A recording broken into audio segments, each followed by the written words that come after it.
सोचिए, एक माँ अपनी मासूम 2 साल की बेटी को गोद में लेकर घर लौट रही हो। रास्ते में पानी भरा हो और अचानक वही पानी मौत का कारण बन जाए। एक पल पहले तक जो माँ अपनी बेटी को सुरक्षित घर पहुंचाने के लिए चल रही थी, अगले ही पल जिंदगी और मौत के बीच जूझ रही थी। सबसे दर्दनाक बात तो यह है कि जिस मासूम ने अभी ठीक से दुनिया को देखा भी नहीं था, उसने अपनी माँ की गोद में ही दम तोड़ दिया। ये कोई फिल्मी कहानी नहीं, बल्कि उत्तराखंड के ऋषिकेश से सामने आई एक बेहद दर्दनाक घटना है, जिसने पूरे इलाके को झकझोर कर रख दिया है। घटना ऋषिकेश के खदरी क्षेत्र की बताई जा रही है, जहां सड़क पर गिरे बिजली के तार की चपेट में आने से 26 वर्षीय सुमन और उसकी महज 2 साल की बेटी सृष्टि की मौत हो गई। बताया जा रहा है कि बिजली का तार सड़क पर गिरे पानी के संपर्क में आ गया था और पानी में भी करंट फैल गया था। जानकारी के मुताबिक रविवार शाम सुमन अपनी 2 साल की बेटी सृष्टि और बेटे के साथ सड़क से अपने घर लौट रही थी।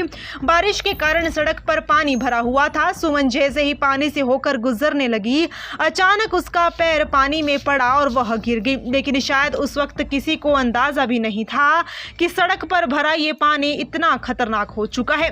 दरअसल बिजली के पोल से एक तार टूटकर सड़क पर गिरा हुआ था। स्थानीय लोगों के मुताबिक तार में करंट दौड़ रहा था और उसके संपर्क में आने के कारण सड़क पर जमा पानी भी करंट की चपेट में आ गया था। जैसे ही सुमन पानी के संपर्क में आई, उसे जोरदार बिजली का झटका लगा और वह वहीं गिर पड़ी। मां को गिरता देखकर उसकी 2 साल की मासूम बेटी सृष्टि भी उसकी चपेट में आ गई। कुछ ही पलों में मां बेटी दोनों गंभीर रूप से झुलस गई। वहीं मां और बहन को इस हालत में देखकर सुमन का बेटा बुरी तरह घबरा गया। वह मदद के लिए घर की तरफ दौड़ा और परिजनों को पूरी घटना की जानकारी दी।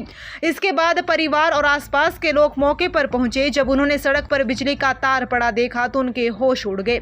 मां और बेटी को तुरंत वहां से निकालने की कोशिश की गई और दोनों को इलाज के लिए एम्स ऋषिकेश ले जाया गया।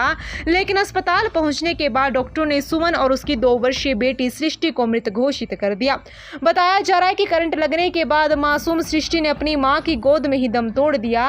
घटना की जानकारी फैलते ही इलाके में आक्रोश फैल गया। परिजन और ग्रामीण एम्स ऋषिकेश पहुंचे और वहां हंगामा करते हुए ऊर्जा निगम के जिम्मेदार अधिकारियों और कर्मचारियों के खिलाफ कार्रवाई की मांग करने लगे। ग्रामीणों का आरोप था कि अगर बिजली के तार की स्थिति पहले से खराब थी या तार टूटने की आशंका थी तो उसे समय रहते ठीक क्यों नहीं किया गया। बारिश के दौरान सड़क पर पानी भरा था, ऐसे में बिजली के तार के टूटकर गिरने के बाद सुरक्षा के इंतजाम क्यों नहीं किए गए। घटना के बाद बिजली विभाग की ओर से अधिशासी अभियंता शक्ति सिंह ने पीड़ित परिवार को 8 लाख रुपए मुआवजा देने की घोषणा की, लेकिन मुआवजे की घोषणा से परिजन और ग्रामीण शांत नहीं हुए। उनका साफ कहना था कि 2 जिंदगियां चली गई और सिर्फ मुआवजा देने से जिम्मेदारी खत्म नहीं हो जाती। ग्रामीणों की मांग थी कि इस पूरे मामले की जांच हो और अगर किसी अधिकारी या कर्मचारी की लापरवाही सामने आती है तो उसके खिलाफ सख्त कार्रवाई की जाए।